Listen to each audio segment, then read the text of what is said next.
That's the biggest opportunity to do stuff that really drives home, if you like, and connects with audiences, and from a fundraising perspective has more to it. Yeah. So I think both are necessary and important. Yeah. I don't think it's one or the other. And I feel that development through sport angle makes complete sense within the context of the Commonwealth Games. And actually that friendly Commonwealth Games tag actually aligns well with that. Yeah. And the changing world that we're in, to be quite frank. Yeah.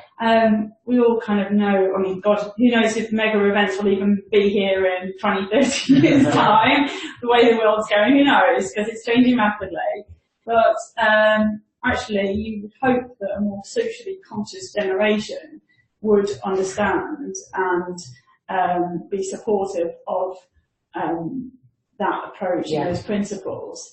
I do think we're kind of in that period of change at the moment, and a lot of the people, I find there's a lot of suppliers around all the games, and many of whom I've worked with over the years, they're so commercial that they don't really get it. And if you kind of speak to, without naming names, like certain agencies that I've worked with, whether it be Commonwealth Games or other kind of major international federations and rights holders, is they see pure commercial. And you see even in the UK sports commercial sector and sponsorship sector, it's everybody talks about supporting the right type of projects, but at the end of the day, they're super risk averse. Yeah. And they fall back on rugby, football, a few other things possibly around the edges. It's actually quite difficult to get commercial companies to think about those kind of broader development opportunities.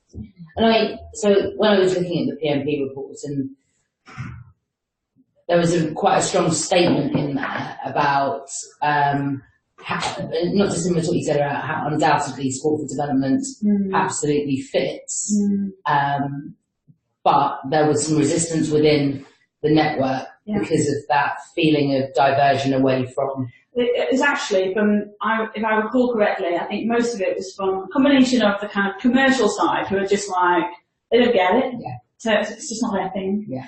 And they're like, no, it has to be commercial. But why can't something that's positive be commercial? Yeah. If you frame it in the right way, it would be my sense. But the other side of it was the CGAs, who were just like, hang on, we need the money.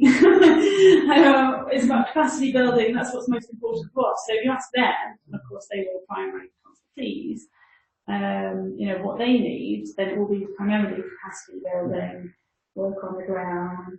I mean, most of the CGAs and National Olympic Committees are smaller than British Rowing, so they're smaller than my team, most of them. So that's the reality, isn't it? So of course they're going to be focused on what they need at this point in time, but those that are more progressive and understand forget that there has to be that connecting piece as well as the something. Okay, so I'm guessing that hasn't changed that much. Not really, and it's interesting. On one particular day, I think I interviewed the Pacific Islands, followed by Australia or something. Yeah. So I had that immediate juxtaposition, 1 hour by 1 hour, and that's really interesting. Okay, so thinking about the bigger picture a little bit more now. Having had some time, it's difficult because this will always be part of your consciousness. You'll always notice when you see stuff, right? But how do you feel about the Commonwealth Games Federation brand as it stands at the moment? Does it resonate? Is there anything you pick up around it? Yeah, so obviously I hear it all, but I do think that the Gold Coast Glasgow was definitely a stepping stone in the right direction. So what we had was really high quality games. So that was critical, because you had to get that piece right before you got the purpose piece right. Yeah. So that kind of gave it that solidity, if you like. And then the Gold Coast was able to capitalise on that kind of feeling of it being a high quality event and its kind of form and so on. to then build the development angle. And of course, whilst some people like to kind of you sort of see it in a lot of press releases that came out, it kind of suggesting that it's been an overnight thing, that it was going on first. That's been a long time in the making. That's 10 years in the making to get it to that point. And it was like, so 2014, 2015. Yeah. So about 4 years in the making, shall we say, that changed. So I felt that the goalpost and the messaging that came out of that took a big step in the right direction of repositioning the game in people's minds. I think the challenges that all events face around engaging with younger generations and that's going to be a continuous issue for everybody. So I think that's a challenge because who's actually watching it still? And I haven't done my research around the stats specifically on the criminal code from Gold Coast, but I suspect it's like most of the events where actually people are watching snippets and talking to people and so on. Definitely in terms of the overall brand, it felt like a big step in the right direction and change, and very positive. There was definitely nothing negative around the way that the brand's been repositioning itself.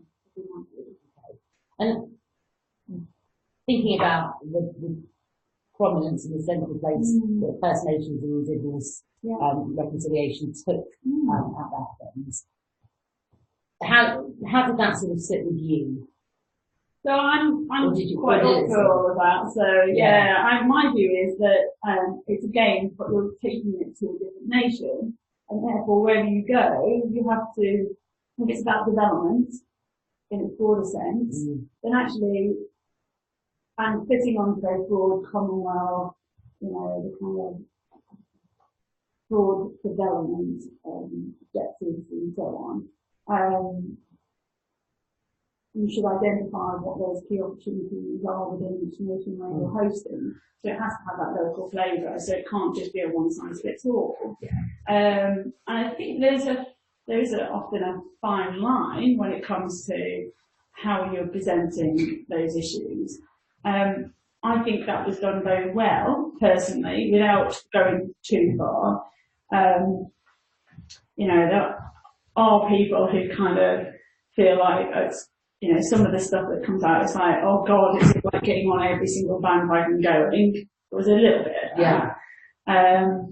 But so that's sort of a lack of clarity of purpose, i.e. it's just anything that's not good, we're going to be part of making it better. Yeah, during that 2 weeks ago. Right. Okay, that's interesting. That's very interesting. Yes, Indigenous, yes. Yeah. So it's about the ongoing narrative. So every single narrative. But obviously that does fit under this broad umbrella of development and human rights and, what is it, the UN Development Principles. UN SDGs. Yes. So, I kind of get that there's a broad context that actually that sits within, and therefore it makes sense to me.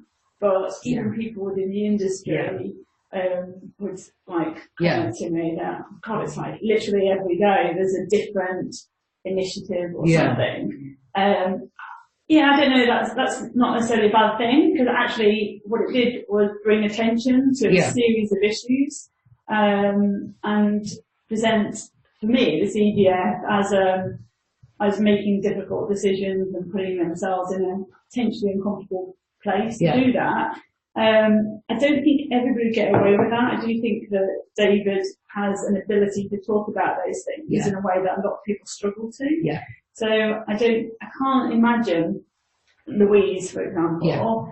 I mean, I think she's brilliant at many things, but there are some people who have a very credible voice on certain issues, and David can speak very credibly around kind of the whole development issues and human rights and so on, because it kind of is real to him, he believes in it, but you can't make that up. No. So I think, it almost works because you've got a spokesperson who really is aligned to those issues.